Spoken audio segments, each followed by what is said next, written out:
말씀은 은총에 눈을 뜬 사람입니다. 오늘은 장애인 주일로 하나님께 영광 돌리며 예배합니다. 2004년 장애인 글짓기 대회에서 최우수작으로 뽑힌 강지연 씨의 완전한 동그라미는 없다라는 시가 있습니다. 이 시에 나오는 동그라미는 사람을 묘사하는 겁니다. 세상에 완전한 동그라미가 없듯이 사람도 완전하지 못하다는 것이죠. 서로가 다를 뿐이라는 것입니다. 다만 여리거나 느리고 부딪혀서 찌그러지거나 중심을 잃은 동그라미처럼 모두가 장애를 안고 살아가고 있다는 것이죠. 하지만 따뜻한 눈길과 손길을 건네고 사랑으로 보듬어 준다면 세상에 구르지 못할 불완전한 동그라미는 없다라고 하면서 이 시를 마치게 됩니다. 그렇습니다. 모양이 좀 찌그러지고 부실하고 그리고 약해 보여도 동그라미는 구르기 마련입니다. 사람도 마찬가지입니다. 이 세상에 완벽한 사람은 어디에도 없습니다. 다 어딘가는 모자라고 부족하고 연약하고, 그러나 그러한 불완전한 우리지만 창조하신 하나님의 뜻에 따라 서로가 사랑하고 손길로 돌보아 준다면 이 세상을 멋지게 살아가지 못할 사람은 아무도 없는 줄로 믿습니다. 세상에 어딜 가도 완벽한 교회는 없습니다. 세상에 어딜 가도 완벽한 목사, 완벽한 장로, 완벽한 성도는 없는 것입니다. 그러나 우리가 하나님의 뜻에 따라 서로가 사랑하고 돌보아주면 주님의 나라를 이루지 못할 교회는 없고 주님의 영광을 드러내지 못할 성도는 이 세상에 없는 줄로 믿습니다. 여러분, 그러한 은혜가 우리 조원교회 안에 있기를 주의 이름으로 축복합니다. 오늘 본문 말씀으로 한번 들어가 보도록 하겠습니다. 요한복음 9장에 보면 애초부터 빛이라고 하는 것이 무언지를 모르는 날 때부터 앞을 보지 못하는 자가 등장합니다. 예수님이 길 가다가 마침내 그를 보았습니다. 동행하던 제자들이 그를 보고 논쟁을 벌입니다. 예수님, 이 사람의 장애가 누구의 죄 때문인가요? 여러분, 이렇게 질문하는 이유가 따로 있습니다. 왜냐하면 지금이야 장애에 대한 시선이 많이 달라져서 저 사람들은 참 뭐라 그럴까요? 사랑으로 돌보아줘야 될 사람, 연약한 사람. 아까 우리 장로님이 기도하실 때 누군가의 도움이 없이는 살아갈 수 없는 사람, 너무 참 은혜가 되는 문장이더라고요. 글귀더라고요. 누군가의 도움이 없이는 살아갈 수 없는 사람, 그래서 도움이 필요한 사람, 사랑을 줘야 될 사람, 이런 인식이 지금의 사회는 여러분 있지 않습니까? 그러나 예수님의 시대에는요, 여러분, 장애에 대한 시각이 완전히 달랐습니다. 그들은 구약의 율법에 근거해서 장애라고 하는 것은 하나님의 벌이고 저주였어요. 그들은 벌받은 겁니다. 어떤 죄가 있었기 때문에, 어떠한 잘못된 행동이 있었기 때문에 그에 대한 대가로 받은 것이 장애라고 하는 것이죠. 근데 이 사람은 언제부터? 태어날 때부터 앞을 보지 못하니 이 제자들이 궁금한 것입니다. 예수님, 이 사람이 태어나기 전부터 보지 못했잖아요. 근데 여러분, 태어나지도 않았는데 무슨 죄를 집니까? 그러니 이 아이가 죄가 없는데 왜 장애를 갖고 태어났어요? 궁금한 거예요, 제자들이. 그래서 물어봅니다. 그의 죄 때문입니까? 아니면 그의 부모의 죄 때문입니까? 만약에 그의 죄가 아니라면 이 아이를 뱃속에 안고 있을 때에, 아니면 아이가 태어나기 이전에 부모가 뭔가 잘못한 것이 있으니까 이 아이가 대가로 지금 이 장애를 치르는 거 아닙니까? 제자들이 너무 궁금한 거예요. 그러니까 예수님께서 분명하고도 정확하게 말씀해 주셨어요. 이것은 그의 죄도 아니고 부모의 죄 때문도 아니고 다만 하나님께서 하실 일을 보이시기 위함이니라. 그렇게 답하셨어요. 그리고 이어서 내가 곧 세상의 빛이다 하고 선언하십니다. 이 말은 무슨 말이냐? 내가 세상의 어둠을 이길 수 있다. 내가 너희를 죄악에서 구할 수 있다. 나를 통해서만 은총의 눈이 떠질 수 있다라고 선포하신 것이었습니다. 그리고 주님은 침과 진흙을 이겨서 고약을 만든 다음에 그의 눈에 발라줬어요. 그리고 날 때부터 보지 못하는 이 소경에게 가서 얘기합니다. 실로암 못에 가서 너의 눈을 씻어라. 시각장애인은 자신을 치유한 이가 누구인지도 모른 채 알 수 없는 어떤 힘에 끌려 말씀대로 하였고, 마침내 실로암 연못가에서 그 눈이 떠지게 되었다는 사실이, 드디어 빛을 보게 되었습니다. 세상을 보게 되었습니다. 그리고 그날은 마침 안식일 날이었습니다. 자, 대부분의 설교는 여기서 마감을 합니다. 그렇죠? 이 9장에, 요한복음 9장에 나오는 날 때부터 소경이 고쳐지는 이 이야기, 설교는 보통 여기서 끝을 맺습니다. 아, 주님이 고쳐주셨구나.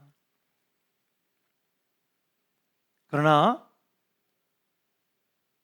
이 이야기가 여기서 끝날 법한데, 이 이야기는 계속해서 이어져서 9장 전체가 다 이 이야기의 연속이라고 하는 사실. 아니, 9장이 다 날 때부터 보지 못하는 사람의 사건을 기록하고 있어요. 이것은 무엇이냐? 이것은 단순히 병 고치는 이야기가 아니라는 거예요. 아니, 병 고치는 이야기라면 마태복음에 나타난 것처럼, 병자를 만지시고 가라사대 내 믿음이 너를 구원하였다, 가서 낫게 되었다. 다 마태복음에 나오는 병 고치는 이야기는 병 고치는 것으로 딱 끝이 납니다. 근데 오늘 요한복음 9장의 이야기는요, 병 고치는 이야기로 끝나는 게 아니라 계속해서 여기에 연관된 이야기가 흘러나오면서 9장 전체를 다 이야기하고 있어요. 그 얘기는 뭡니까? 병 고침이 이 사건의 전부가 아니라는 거예요. 계속해서 이야기가, 이 사건이 이어지는 이유는 단순히 시각장애인을 치유하는 목적이 아니라고 하는 뜻입니다. 그러면서 이 이야기를 쭉 읽어 내려갈 때 사람이 떠야 할 눈은 사물을 보는 육체의 눈만이 있는 것이 아니라고 하는 사실을 깨닫게 해주는 바로 본문이 9장이라고 하는 사실이에요. 중세 가톨릭 교회의 신학자인 보나벤투라 성인은 다음과 같이 말했습니다. 사람에게는 세상을 이해하는데 세 가지 눈이 필요하다. 첫 번째로는 공간과 시간 등 외적 세계를 지각하는 육신의 눈이 있고, 철학과 논리, 마음에 대한 지식을 획득하는 마음의 눈이 있고, 초월적인 신체를 바라보는 영혼의 눈이 있다. 아니, 여러분, 눈 얘기하는데 다 눈을 감고 계시면은 그렇잖아요, 그죠? 지금 눈이 지금 세 개의 눈이 있다고 그러는데 지금 보니까 눈이 하나도 없으셔요 지금. 아, 오늘도 그냥 장애인 얘기 하겠거니. 아니, 오늘 말씀 너무 중요합니다. 다시 말하면 사물을 보는 육안으로만 살 수 없고, 마음의 눈, 심안과 영혼의 눈, 영안도 떠야 한다라고 하는 말씀이 여기에 담겨져 있다는 것이, 주변의 사물을 보고 분별할 수 있는 눈으로서의 육안, 자신과 타인의 감정을 읽고 공감할 수 있는 심안, 그리고 만물 속에서 하나님의 은총을 느끼고 하나님의 임재를 느끼고 하나님의 역사하심을 느끼고 하나님의 일하심을 느끼는 영안, 영적인 눈이 있다라고 하는 사실이, 이 세 가지의 눈을 뜬 사람이 행복한 사람이요, 특별히 우리 믿는 자들은 신앙생활하는 사람인데, 그리고 신앙생활은 영적 생활인데, 이 영적 생활을 하지 못하고 육신의 눈만 떠져서 육신의 눈만 바라보면서 신앙생활을 하니, 여러분, 우리 신앙생활은 여러분 반쪽짜리가 될 수밖에 없고, 신앙생활하면서도 뭔가 마음에 공허함이 있고, 신앙생활하면서도 뭔가 마음에 꺼림칙함이 있고, 신앙생활하면서도 뭔가 마음에 혼란함이 있는 거예요. 왜? 신앙생활은 영적 생활이고 영의 눈이 떠져야 하나님의 역사가, 하나님의 일하심이, 하나님의 놀라운 은혜가 보여지는데, 우리의 영이 다 죽어서 영의 눈을 뜨지 못하고 사니 이 신앙생활이 더 공허하고 어딘가 모르게 아쉽고 혼란하고 기도해도 응답이 없는 것 같고 영적 무기력과 패배감 속에 살 수밖에 없다라고 하는 사실이에요. 오늘 새벽에 요셉이 꿈을 해석하는 이야기를 제가 설교를 했습니다. 너무나 잘 하시는 얘기예요. 꿈을 잘 해석하죠. 그러나 보디발의 아내의 유혹을 물리치다가 모함을 받아 억울하게 감옥에 들어왔어요. 들어왔는데 얼마 지나지 않아서 바로의 왕의 술 맡은 관원장과 그리고 떡 굽는 관원장이 이 감옥 안에 들어오게 됩니다. 그리고 나서 며칠 지난 다음에 그들이 동시에 이상한 꿈을 꿨어요. 그런데 요셉이 꿈을 잘 해석하니 간수가 여러분 그들에게 얘기하여서 그들이 요셉에게 자기의 꿈을 얘기합니다. 그리고 그 꿈을 해석해 주는 대로 술 맡은 관원장은 3일 안에 여러분 다시 바로의 잔에 포도주를 따르며, 늘 얘기하지만 술 맡은 관원장은 술 따르는 사람이 아니라 바로 중대사를, 대소사를 논하는 바로 지금의 대통령 비서실장과 같은 아주 높은 고위직의 관리의 자리인데 거기에 복직하고 떡 굽는 관원장은 오히려 사형을 당하게 되는 것이죠. 그러면서 요셉이 얘기합니다. 당신은 그렇게 될 것이니 가거든 나를 잊지 마세요. 가서 바로에게 가서 다시 당신의 자리가 복직되거든 나를 잊지 마시고 꼭 바로에게 나의 이 억울함을 얘기해 주셔서 이 감옥에서 나가게 해주세요. 술 맡은 관원장은 알겠다 하고 복직하여 다시 바로의 옆에서 시중을 드는 비서실장이 되죠. 근데 문제는 무엇이냐 하면 그 술 맡은 관원장이 나간 다음에 요셉을 기억하지 못하는 거예요. 요셉은 감옥에서 기다렸습니다. 한 3, 4일 뒤에 바로에게 얘기해서 바로가 그래? 그렇게 억울함을 당한 청년이 있어? 야 얼른 빼내줘라. 그럴 줄 알았는데 3일이 지나고 일주일이 지나고 한 달이 지나도 깜깜무속이신 거예요. 왜요? 술 맡은 관원장이 요셉을, 그렇죠, 기억하지 못하기 때문에. 요셉이 3개월을 기다렸는데도 아무 응답이 없습니다. 1년을 기다렸는데도 아무 응답이 없어요. 성경에 보니까 41장 1절에 보니까 2년이 지나도록 아무 소식이 없는 거예요. 여러분 성경에 기록되어 있지 않았지만 요셉의 심리를 한번 살펴봤어요. 아마 그는 그랬을 거예요. 뭐야, 내가 그렇게 하나님 주신 지혜로 꿈을 해석해 줬는데 나를 잊어버려? 감옥에서 그는 기도했을 거예요. 하나님, 저를 이 감옥에서 나가게 해주세요. 내 억울함을 풀어주세요. 그런데 아무런 응답이 없고 감옥에서 나갈 기미가 없으니 원망하지 않았겠습니까? 지금 그의 앞에 눈에 보이는 현상은 무엇입니까? 캄캄한 감옥에, 답답한 감옥의 벽을 바라보면서 야, 나는 여기서 이대로 죽는구나. 아마 실망했을 겁니다. 그는 아마도 추측해보건대 지금 보이는 현상만 바라보면서 굉장히 실망했을 거예요. 그러나 놀라운 사실은 뭐냐 하면, 만약에 그렇다면 술 맡은 관원장이 나가자마자 한 3, 4일 뒤에 바로에게 가서 신임을 얻고 왕이시여, 지금 제가 감옥에서 이상한 꿈을 꿨는데 이 꿈을 해석해주는 청년이 그대로 말한 대로 이루어져서 제가 복직하게 됐습니다. 물어보니 그도 억울한 일을 당해서 들어왔는데 그의 억울함을 풀어주시고 감옥에서 나가게 해주세요. 그래서 만약에 일주일 안에 그 요셉이 풀려났다고 생각해 보세요. 요셉의 다음 행보는 어떻게 될까요?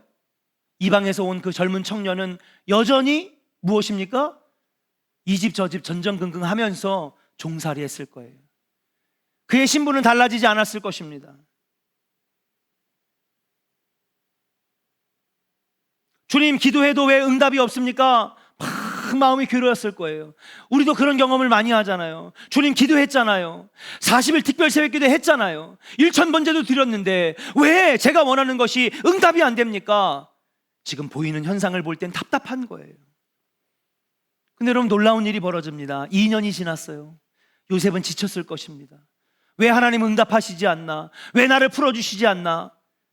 근데 정확하게 2년 뒤에 바로가 이상한 꿈을 꾸게 됩니다. 이 꿈을 물어보니 이집트 전역에 아무도 이 꿈을 해석할 사람이 안 나타나는 거예요. 마술사도, 무당도, 점쟁이도 아무도 이 꿈을 해석하지 못하는 거예요. 그 아무도 꿈을 해석하지 못하는 그 광경을 바라보는 술 맡은 간원장이 옆에서 보다가 갑자기 2년 만에 생각이 난 거예요. 누가 생각났어요? 요셉이 생각난 거예요. 아, 맞아. 왕에게 얘기합니다. 주여, 제가 2년 전에 죄를 졌습니다. 네가 진 죄가 뭐냐? 제가 그때 어떤 청년의 도움을 입어서 제 꿈이 해석되고 그리고 이렇게 복직되었는데 제가 지난 2년 동안 까마득하게 잊고 있었습니다. 그래? 근데 그 청년이 왜? 그 청년이 꿈을 해석할 줄 압니다. 데려와라. 바로의 꿈을 해석하고 앞으로 7년 동안 풍년과 7년의 흉년과 이것을 잘 대비할 수 있는, 여러분, 요셉이 뭐가 됐어요? 애굽의 국무총리가 된 거예요.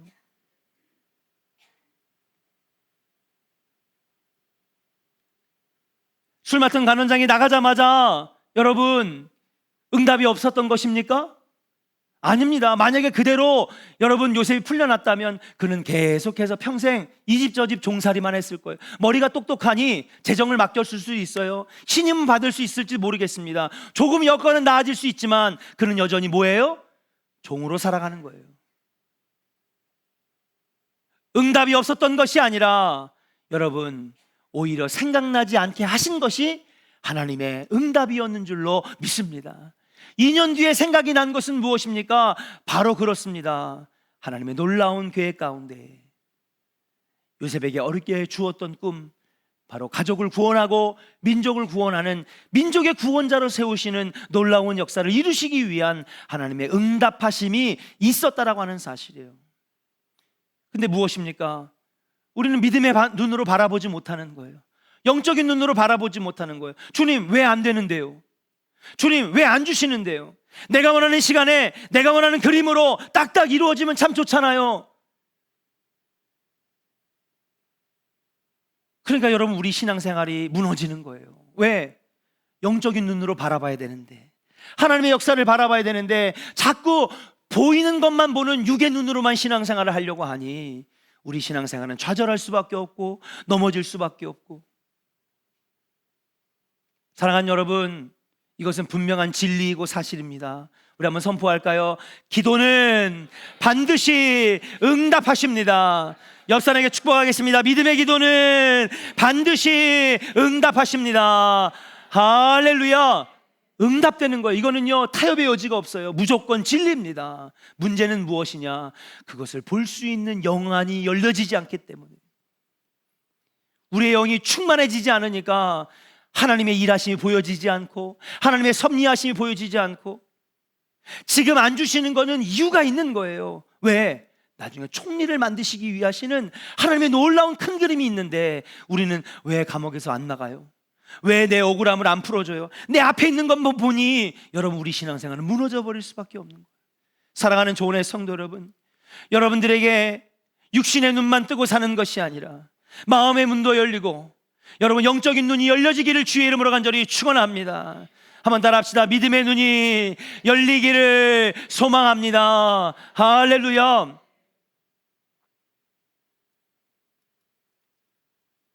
자, 오늘 다시 본문으로 들어가 보니 이 날 때부터 소경된 자는요, 육신의 눈은 떠졌어요. 그렇죠? 감격과 행복이 있었습니다. 야, 누가 나를 이렇게 고쳐줬지? 궁금해지기 시작했어요. 그분을 만나고 싶었습니다. 여기저기 찾아다니면서 예수님을 만나고 싶었어요. 그분이 어디 있습니까? 그런데 오히려 많은 사람들이 이 사람에게 몰려 들어왔어요. 궁금하죠? 왜냐하면 이때가 예수님의 공생애를 시작한 지 얼마 안 되셨기 때문에, 예수님에 대한 소문이 얼마 퍼지지 않았을 때입니다. 그때 많은 사람들이, 야, 눈이 떠졌다고? 이게 무슨 일이야? 사람들이 막 와가지고요, 막 물어보는 사람들로 가득하게 됩니다. 온전해진 이 사람에게 시비 거는 사람들도 생겼습니다. 우리 같이 한번 말씀을 읽어보겠습니다. 9장 10절부터 17절까지입니다. 같이 한번 읽어볼까요? 우리 교독하면서 한번 읽어보겠습니다. 9장 10절부터 17절. 그들이 묻되 그러면 내 눈이 어떻게 떠졌느냐? 대답하되 예수라 하는 그 사람이 진흙을 이겨 내 눈에 바르고 나더러 실로암에 가서 씻으라 하기에 가서 씻었더니 보게 되었노라. 그들이 이르되 그가 어디 있느냐 이르되 알지 못하노라 하니라. 그들이 전에 맹인이었던 사람을 데리고 바리새인들에게 갔더라. 예수께서 진흙을 이겨 눈을 뜨게 하신 날은 안식일이라. 그러므로 바리새인들도 그가 어떻게 보게 되었는지를 물으니 이르되 그 사람이 진흙을 내 눈에 바르매 내가 씻고 보나이다 하니. 바리새인 중에 어떤 사람 말하되 이 사람이 안식일을 지키지 아니하니 하나님께로부터 온 자가 아니라 하며, 어떤 사람은 말하되 죄인으로서 어떻게 이러한 표적을 행하겠느냐 하여 그들 중에 분쟁이 있었더니, 이에 맹인되었던 자에게 다시 묻되 그 사람이 내 눈을 뜨게 하였으니 너는 그를 어떠한 사람이나 하느냐. 대답하되 선지자니이다 하니. 아멘. 사람들이 몰려들었습니다. 야, 누가 너의 눈을 뜨게 만들었어? 그들의 관심은요, 이 사람은 죄인이거든요. 장애는 죄거든요. 하나님의 저주거든요. 부모가 잘못했던, 그가 잘못했던 그 대가로 지금 형벌을 받은 거거든요. 근데 이 사람이 난 거예요. 많은 사람이 수근수근 대면서 막 취조하듯이 물어봅니다. 누가 내 눈을 뜨게 만들었느냐? 그러니까 그가 대답합니다. 예수라는 분이 나의 눈을 뜨게 했습니다. 사람들이 더 웅성거리는 거예요. 야, 예수가 누구야? 예수가 누구야? 바리새인들에게 데리고 갔습니다. 그들도 똑같은 질문을 합니다. 누가 내 눈을 뜨게 만들었느냐? 예수가 그렇게 눈을 뜨게 만들었습니다. 웅성입니다. 예수라는 입이 그에게서 나오자 바리새인들 사이에서 예수가 누구인가 논쟁이 뜨겁게 펼쳐집니다.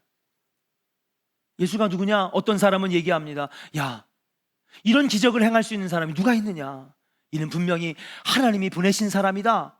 또 한편에서는 아니다. 무슨 소리냐? 지금 예수님이 이 사람을 언제 고쳐줬어요? 그쵸? 무슨 날? 안식일 날. 자, 이 구약의 율법의 규례에 보면 안식일 날 뭔가를 하면 돼요? 하지 말아야 돼요? 이건 치료행위이기 때문에 치료행위도 하면 안 돼요. 물건도 사면 안 돼요. 아무것도 하면 안 돼요. 근데 예수님은요, 이 사람을 안식일에 고쳐줬어요. 야, 어느 누구가 하나님의 말씀 구약의 율법을 어기면서 이 사람 고쳐주느냐? 하나님의 말씀 율법을 어기는데 이 사람이 어떻게 하나님 보내신 사람이냐? 어떤 사람은 하나님의 보낸 사람이다. 아니다. 이 사람은 죄인이다. 어떻게 막 뜨겁게 논쟁을 펼쳐졌습니다. 근데 여러분, 그러니까 이 논쟁의 끝이 보이지 않으니까 사람들이 일제히 이 날 때부터 소경된 자, 눈을 떠진 사람에게 시선이 쏠려서 물어봅니다. 여러분, 뭐라고 물어보느냐? 자, 그러면 여기서 결론이 안 나니 정말 눈이 떠진 너는, 당사자는 너는 어떻게 생각하느냐? 그를 물어봅니다. 그러니까 그의 입에서 17절에 여러분 놀라운 얘기가 나오죠.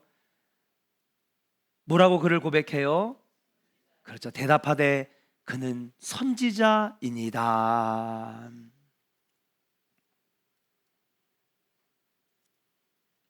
처음에는 예수라 하고, 근데 그들의 논쟁 가운데에서 한참을 옆에서 취조하듯이 지켜봤던 그가, 아, 이 사람은 선지자구나. 서로가 아니다 논쟁하면서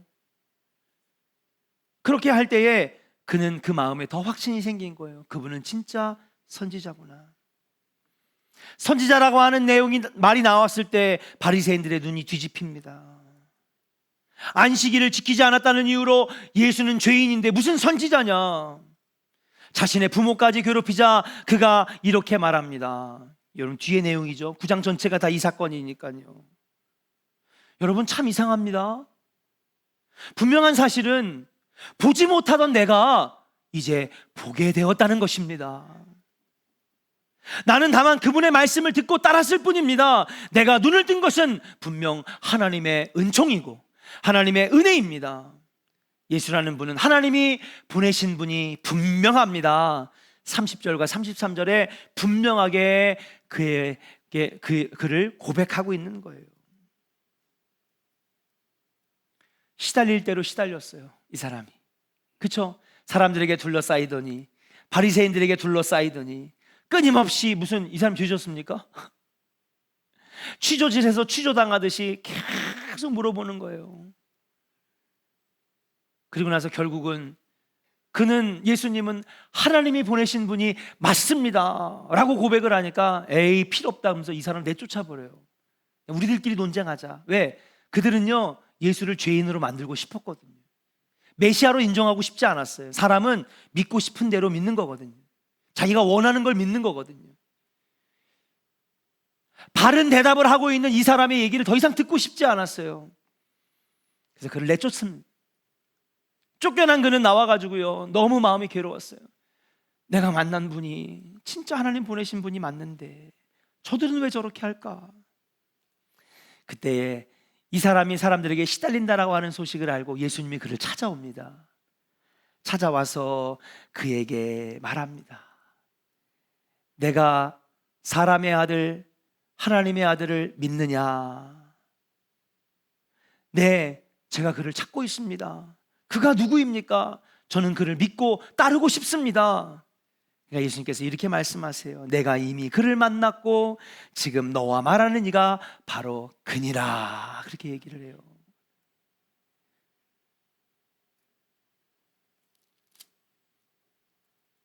그러니까 여러분 이 날 때부터 소경된 자가 마지막으로 이렇게 얘기를 합니다. 주여 내가 믿나이다. 할렐루야. 마침내 그의 입에서 주라는 고백이 나왔어요.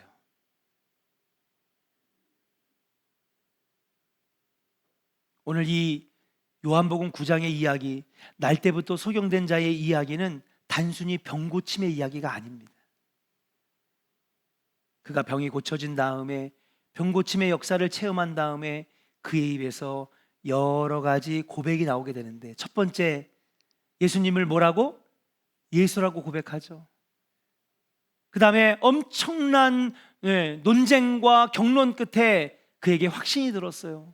아니야, 그는 선지자가 맞아. 아무리 얘기해도 자기들끼리 결론이 안 나니까 이 사람에게 물어봅니다. 너는 그를 누구라 생각하느냐? 예수님은 하나님이 보내신 자가 맞습니다. 쫓겨났어요. 비통하고 우울한 마음에 낙심되어 있을 때 예수님이 찾아왔는데 그는 지금 앞에 있는 사람이 자기를 고쳐주는 사람 몰라요. 너는 하나님의 아들을 믿느냐? 제가 믿습니다. 너는 그를 누구라고 믿느냐? 네, 그는 하나님의 아들이 맞습니다. 내가 이미 그를 만났고 지금 너와 말하는 내가 바로 너를 고쳐준 그 사람 예수다. 그러니까 그의 입에서 뭐라고 그래요? 내가 주를 믿나이다. 예수에서 선지자로 고백하고, 선지자에서 하나님이 보낸 사람으로 고백하고, 하나님 보낸 사람에서 나의 인생의 주인입니다. 주님은 나를 구원하시는 구주입니다. 여러분, 그의 고백이 계속 바뀌잖아요. 그 얘기는 무엇입니까? 그는 처음엔 육신의 눈만 떠졌지만 시간이 흐를수록 그의 영의 눈도 떠졌다라고 하는 사실인 줄로 믿습니다. 이제는 보이는 거예요. 아, 이분이 진짜 하나님의 아들이구나. 이분이 진짜 우리를 구원하실 구원자구나. 이분이 참 창조주이시고 내 인생의 주인이시구나.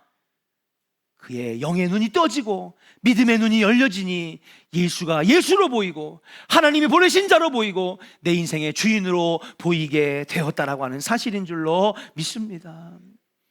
오늘 이 9장의 얘기는 단순히 예수님이 병 고쳐주셨다라고 하는 병고침의 사건이 아닙니다. 육신의 눈부터 떠져서 마음의 눈이 열리고, 그리고 여러분 영적인 눈이 열려서 주님을 온전하게 바라볼 수 있는 믿음의 사람으로 변화되는 성화의 과정을 우리에게 보여주시는 놀라운 은혜의 말씀이라고 하는 사실이에요. 보지 못하던 그가 보게 되었고, 알지 못하던 그분을 이제는 마음으로 알게 되었으며, 그걸 마음으로 믿어 이제는 그가 나의 인생의 주인입니다. 주님은 길이요 진리요 생명입니다. 여러분, 영적인 눈이 열려 믿음의 눈이 열려 그를 온전히 고백하는 믿음의 사람이 되게 되었다라고 하는 사실이에요. 사랑하는 조은의 성도 여러분, 우리 조은의 성도들이 이 영적 눈이 열려지기를 주님의 이름으로 간절히 축원합니다. 신앙생활 하면서 여러분, 우리는 종교 생활에서는 안 됩니다. 여기서 마음의 안식과 평안을 누리는 것도 중요하지만 여러분, 신앙생활은 영적 생활입니다. 영적인 눈이 닫혀 있으면 여러분, 우리 신앙생활은 금방 무너질 수밖에 없는 거예요. 왜? 보이는 육안만 가지고 신앙생활 하면은요, 여러분, 기도하다가도 내 앞에 어려움 당하면 금방 무너지는 거예요. 실망합니다. 시험 듭니다. 마귀가 여러분 인생에 틈이 벌어지기만을 기다리고 있어요. 딱 틈이 벌어지는 순간에 마귀가 쑥 들어와서, 거봐, 기도하니 무슨 응답이 돼? 기도해봤자 소용없어. 열심히 믿어봤자 무슨 소용이야? 그러니까 여러분, 많은 사람들이 교회 열심히 다닐 필요 없어요. 그냥 기본만 해요. 기본만. 체면치레만 해요. 체면치레만. 그렇게 우리 신앙생활은요, 힘이 없는 신앙생활, 영적 무기력의 신앙생활, 늘 혼란하고 패배감을 안는 신앙생활로 머무를 수밖에 없다는 거예요. 사랑하는 여러분, 여러분의 영이 충만해지고 여러분의 영이 강해지고, 그래서 영의 눈이 띄어지고 믿음의 눈이 열려져서 하나님의 놀라운 일하심을 바라보며 하나님의 역사를 바라보며 여러분, 끝까지 승리하는 믿음의 백성들 되시기를 주의 이름으로 간절히 축원합니다. 그것은 오로지 우리의 영이 강해지고 충만해질 때에 여러분, 영의 눈이 열려지게 된다는 거예요.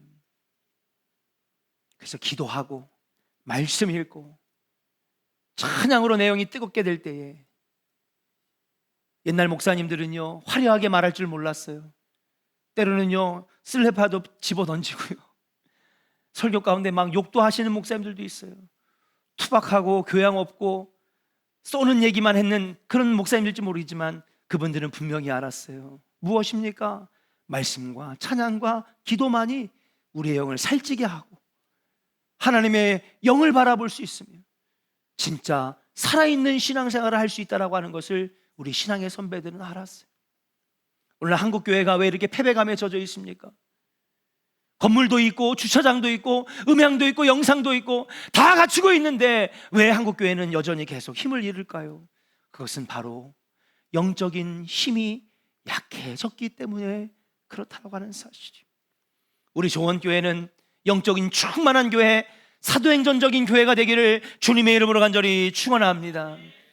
청맹관이라고 하는 말을 들어보셨습니까? 풀이하면 겉으로는 멀쩡해 보이나 실제로는 앞을 보지 못하는 사람, 또 그런 눈을 가진 사람, 사리에 밟지 못하여 눈을 뜨고도 사물을 제대로 분간하지 못하는 사람을 가리켜 청맹관이라고 그렇게 부릅니다.